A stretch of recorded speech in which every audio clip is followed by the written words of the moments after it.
Hello, Trà Vinh xin chào các bạn. Hôm nay thì mình chia sẻ cái bánh bột lọc cực kỳ ngon luôn chỉ với đậu xanh. Một cái cách làm cực kỳ đơn giản. Bánh đậu xanh bột lọc dai dai giòn giòn mềm mềm, không có cần phải pha bột, không nhồi, cũng không có cần phải tạo hình bánh gì hết.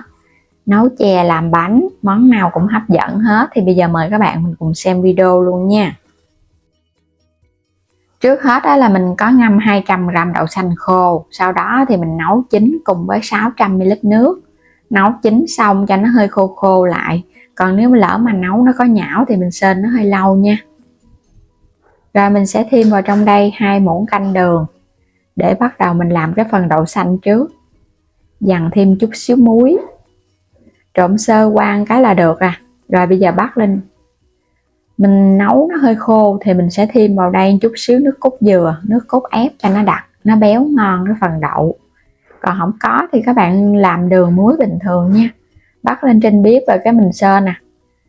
Do là mình nấu khô thì mình có thể thêm chút xíu nước cốt dừa, còn lỡ nấu nhão quá thì khỏi cũng được, không sao.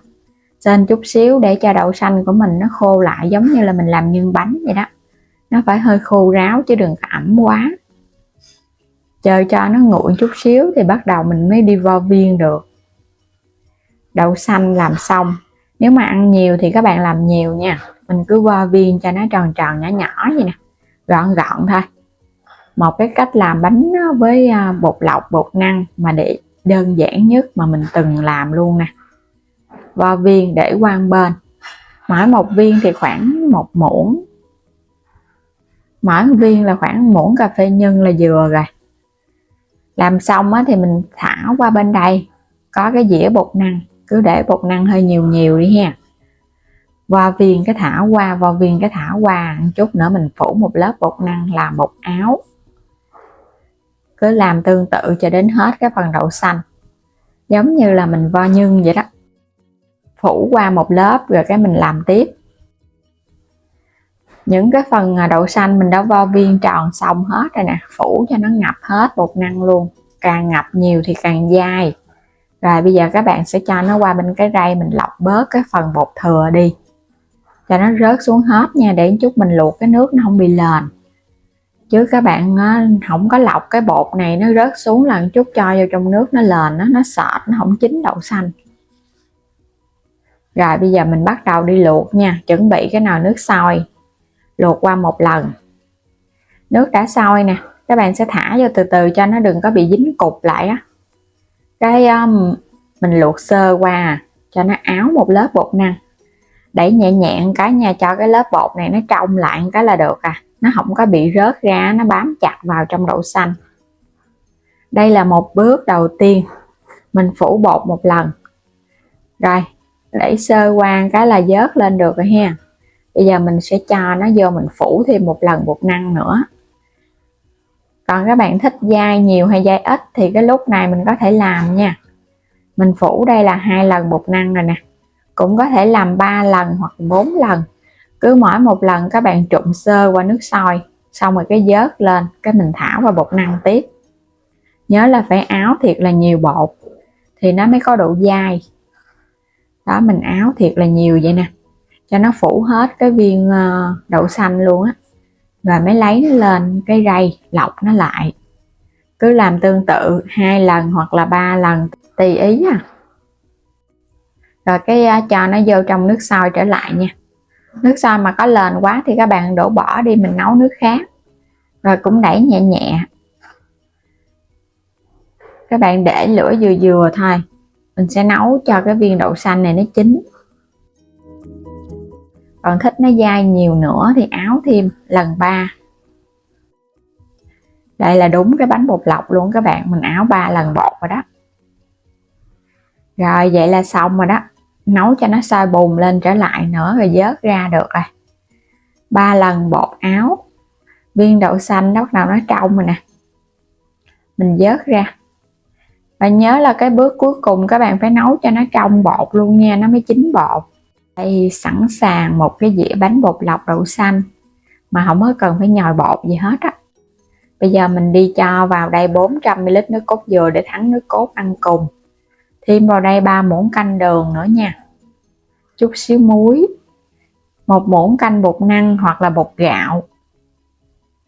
Khuấy đều để cho bột nó tan ra hẳn cái mình mới bắt lên trên bếp được, chứ nào bột nó chưa tan các bạn nấu là nó ốc trâu á. Mình khuấy đều lên rồi á, bắt lên trên bếp thắng nước cốt dừa thì các bạn để lửa vừa vừa thôi nha, để cho bột nó chín từ từ á, chứ có bột ở trong này thì nó mau đặc lắm, nó chín không kịp.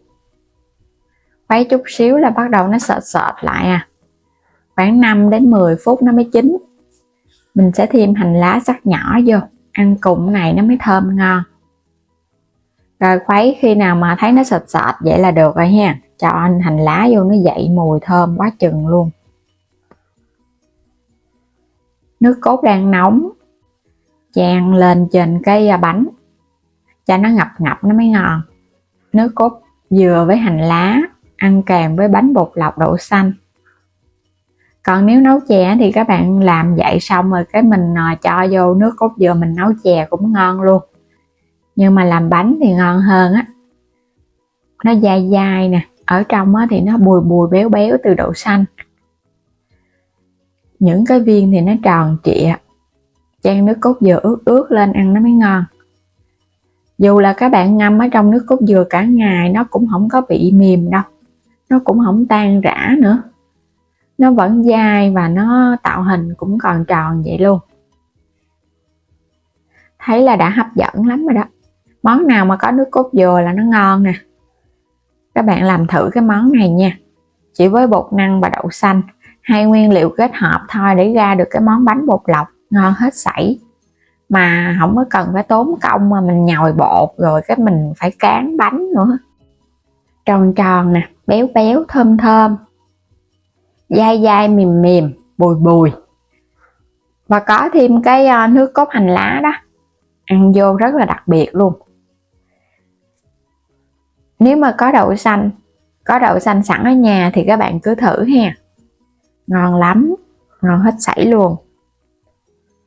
Nước cốt thì nó ngọt ngọt, cái bánh nó mềm mềm, béo béo, có cái vị mặn mặn nhẹ nhẹ.